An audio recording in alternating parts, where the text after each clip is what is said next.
అందరికీ షలోం. యేసేపు గురించి, ఆయన ఎప్పుడు పుట్టాడు, ఎప్పుడు చనిపోయాడు అనే వాటి గురించి, ఇంకా ఆయన జీవితంలో జరిగినటువంటి కొన్ని విషయాల గురించి ఇప్పుడు మనం తెలుసుకుందాం. మన పితరుడైన యాకోబు కుమారుడైన యేసేపు 1562 తమ్మూజు అంటే 4వ నెల 1వ తేదీన ఆయన పుట్టడం అనేది జరిగింది. మెసొపొటేమియాలో ఆయన జన్మించాడు. యాకోబుకు అత్యంత ప్రియమైన కుమారుడు, రాహేల్ యొక్క మొదటి కుమారుడు. యాకోబు రాహేలుల యొక్క వివాహం తర్వాత 7 సంవత్సరాల తర్వాత ఈయన జన్మించడం అనేది జరిగింది. ఆయన 110 సంవత్సరాల తర్వాత ఈ యొక్క తమ్మూజ్ అనేటువంటి 4వ నెల 1వ తారీఖున ఆయన మరణించడం కూడా జరిగింది. అంటే ఆయన పుట్టడము చనిపోవడం కూడా ఒకే నెల ఒకే తారీఖున జరిగాయి. యేసేపుకు 6 సంవత్సరాల వయసు ఉన్నప్పుడు యాకోబు మరియు అతని కుటుంబం పవిత్ర భూమికి తిరిగి వచ్చి చివరికి హెబ్రోనులో స్థిరపడ్డారు. అతనికి 11 మంది సోదరులలో 10 మంది కంటే ఆయన చిన్నవాడు. అతని 2 కలలను గురించి వారికి చెప్పినప్పుడు వారి సహోదరులు ఆయన పట్ల శత్రుత్వం పెంచుకోవడం అనేది జరిగింది. యేసేపుకు 17 సంవత్సరాల వయసులో ఉన్నప్పుడు అతని సోదరులు అతన్ని బానిసగా అమ్మివేసి ఈజిప్టుకు పంపించి వేయడం అనేది జరిగింది. అతను తన యజమాని భార్య ప్రయత్నాలను తిరస్కరించినప్పుడు ఆమె అతన్ని జైల్లో పెట్టించింది. అక్కడ అతను 12 సంవత్సరాలు బాధపడ్డాడు. 30 సంవత్సరాల వయసులో అతను ఫరో కలలు కన్నా 2 రహస్యమైన కలలకు అర్థము చెప్పాడు. ఫరో కలలను బట్టి 7 సంవత్సరాల కరువుకు సన్నాహకంగా ధాన్యం సేకరణ మరియు నిల్వలను పర్యవేక్షించడానికి ఈజిప్టు వైస్రాయిగా నియమింపబడ్డాడు. అతను ఆస్నతును వివాహం చేసుకున్నాడు. అంటే ఆస్తినతును ఆయన వివాహం చేసుకోవడం కూడా జరిగింది. యాకోబుకి 11వ కుమారుడు యోసేపు. ఆయన వివాహం చేసుకున్న 7 సంవత్సరాల తర్వాత ఈయన పుట్టడం అనేది జరిగింది. 6 సంవత్సరాల వయసున్నప్పుడు ఆయన కుటుంబం పవిత్ర భూమికి అంటే అక్కడికి రావడం అనేది జరిగింది. తర్వాత ఆయన హెబ్రోన్లో స్థిరపడటం అనేది జరిగింది. ఆయనకి 17వ సంవత్సరం వచ్చినప్పుడు ఆయన్ని బానిసగా వారి యొక్క అన్నలు అమ్మివేయడం అనేది జరిగింది. తర్వాత ఆయన్ని జైల్లో పెట్టడం కూడా జరిగింది. 12 సంవత్సరాలు ఆయన అక్కడ బాధపడడం అనేది జరిగింది. 30 సంవత్సరాలు వయసులో ఫరోకి వచ్చినటువంటి కలలకు ఆయన వివరించి చెప్పడం అనేది జరిగింది. ఆ తర్వాత ఆయన వైస్రాయిగా ఆయన నియమించడం జరిగింది ఆయన్ని.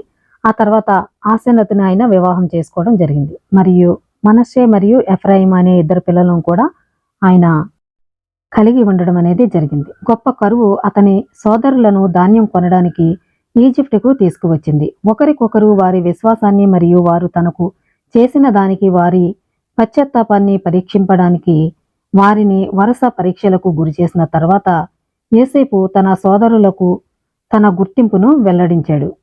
తరువాత వారితో రాజీ పడ్డాడు మరియు తన తండ్రి మరియు మొత్తం కుటుంబాన్ని మొత్తం 70 మంది ఆత్మలను ఈజిప్టులో స్థిరపరిచారు. రాహేలు ఒక బిడ్డను కన్నప్పుడు ఆమె అతనికి యేసేపు అని పేరు పెట్టింది. దీని అర్థం జోడించు. ఆమె హృదయపూర్వక ప్రార్థనను వ్యక్తపరిచింది. తండ్రి నాకు అదనపు కుమారుణ్ణి అనుగ్రహించుగాక. ఆ పేరు అసఫ్ అంటే సేకరించు అని కూడా ప్రతిబింబిస్తుంది అని ఇక్కడ చెప్పడం జరుగుతుంది. ఆయనకి యోసెఫ్ అనేటువంటి పేరు పెట్టడం అనేది జరిగింది. అంటే ఈ పేరుకి అర్థం ఏంటంటే పెరుగుదల, తీసుకురావడం, దాచడం అనే అర్థాలు రావడం అనేది జరుగుతుంది. అంటే ఆమెకు ఉన్నటువంటి అవమానాన్ని మరుగుపరచబడింది అనేటువంటి విధంగా ఈ పేరు పెట్టడం, ఇంకా అదనపు కుమారుణ్ణి దయచేయును అని కూడా ఈ యొక్క పేరు దాని అర్థంతో పెట్టడం జరిగింది. తర్వాత ఆయనకి యోసేఫ్ అని కూడా మార్చారు. ఎందుకంటే యోధ్ అనేటువంటి తండ్రి పేరులో కలిసేటువంటి అక్షరం ఇక్కడ కలవడం జరిగింది. అందుకే ఆయనకి యోసేఫ్ అని కూడా పెట్టడం జరిగింది. ఆయన్ని వైస్రాయిగా నియమించాక ఫరో జఫ్నత్ ఫనీచ్ అనేటువంటి పేరు పెట్టడం అనేది జరిగింది. ఆ పేరుకి అర్థం ఏంటంటే రహస్యాలు స్పష్టం చేసేవాడు అని అర్థం. ఆదికాండం 50వ అధ్యాయం 24వ వచనం. యేసేపు తన సహోదరులను చూచి, నేను చనిపోవచ్చున్నాను. తండ్రి నిశ్చయంగా మిమ్మును చూడవచ్చి ఈ దేశములో నుండి తాను అబ్రహాము, ఇసాకు, యాకోబులతో ప్రమాణము చేసి ఇచ్చిన దేశమునకు మిమ్మును తీసుకుని పోవునని చెప్పెను. మరియు యేసేపు తండ్రి నిశ్చయముగా మిమ్మును చూడవచ్చును. అప్పుడు మీరు నా ఎముకలను ఇక్కడ నుండి తీసుకుని పోవలెనని చెప్పి ఇశ్రాయేలు కుమారుల చేత ప్రమాణము చేయించుకొనెను. అంటే ఆయన చనిపోక ముందే చెప్పడం అనేది జరిగింది. ఆయన తన సహోదరులను చూచి ఈ విధంగా చెప్పడం అనేది జరిగింది. తండ్రి నిశ్చయంగా మిమ్మును చూడవచ్చి ఈ దేశంలో నుండి తాను అబ్రహాము, ఇసాకు, యాకోబులతో ప్రమాణం చేసి ఇచ్చిన దేశమునకు మిమ్మును తీసుకొని పోవును అని ఆయనకు ముందే తెలుసు కాబట్టి ఆ విధంగా చెప్పడం అనేది జరిగింది. అప్పుడు మీరు నా ఎముకలను ఇక్కడ నుండి తీసుకొని పోవాలనని ఇశ్రాయేలు కుమారుల చేత ఆయన ప్రమాణం చేయించుకొనెను. యోసేపు చెప్పినటువంటి విధంగానే ఇక్కడ మోషే చేయడం అనేది జరిగింది. నిర్గమకాండము 13వ అధ్యాయము 19వ వచనము. మరియు మోషే యోసేపు ఎముకలను తీసుకొని వచ్చెను. దీని గురించి మిద్రాష్లో ఈ విధంగా రాయబడింది. ఈజిప్టు నుండి బయలుదేరినప్పుడు యోసేపు ఎముకలను తీసుకురావడానికి మోషే వెళ్ళాడు. ఆసేరు కుమార్తె అయిన సెరాకును దర్శించాడు. యోసేపు ఎముకలు నైలు నదిలో ఉంచినట్లు సెరాకు మోషేకు తెలియజేసింది. మోషే నదిలో ఒక చిన్న రాయి వేసి ఇలా అన్నాడు, మీరు ప్రవచించిన సమయము వచ్చింది. తండ్రి తన వాగ్దానం నెరవేర్చాడు. మీ పిల్లలు విమోచింపబడ్డారు. మీ పట్ల మా బాధ్యత నెరవేర్చినట్లు దయచేసి పైకి లేచి రమ్ము, మేము బయలుదేరుచున్నాము అనగానే శవపేటిక పైకి లేచింది. అంటే యోసేపు ముందుగానే ఆయన నా ఎముకలను తీసుకుని వెళ్ళండి మీరు వెళ్ళినప్పుడు అని ఆయన చెప్పడం జరిగింది. అదేవిధంగా మోషే ఆ ఎముకలను తీసుకురావడానికి వెళ్ళినప్పుడు అంటే ఆయన యొక్క ఎముకలను భద్రపరిచి సుగంధ ద్రవ్యాల్లో నైలు నదిలో ఆయన్ని భద్రపరిచినట్టు ఇక్కడ మిద్రాష్లో చెప్పడం అనేది జరుగుతుంది. ఆ సమయంలో మోషే వెళ్ళి ఈ విధంగా మాట్లాడినప్పుడు ఆయన యొక్క శవపేటిక పైకి లేచింది అని మిద్రాష్లో ఉంది. యోసేపు యాకోబుకు మొదటి సంతానం కాకపోయినా అతనికి ప్రత్యేక మొదటి సంతాన హక్కులు లభించాయి.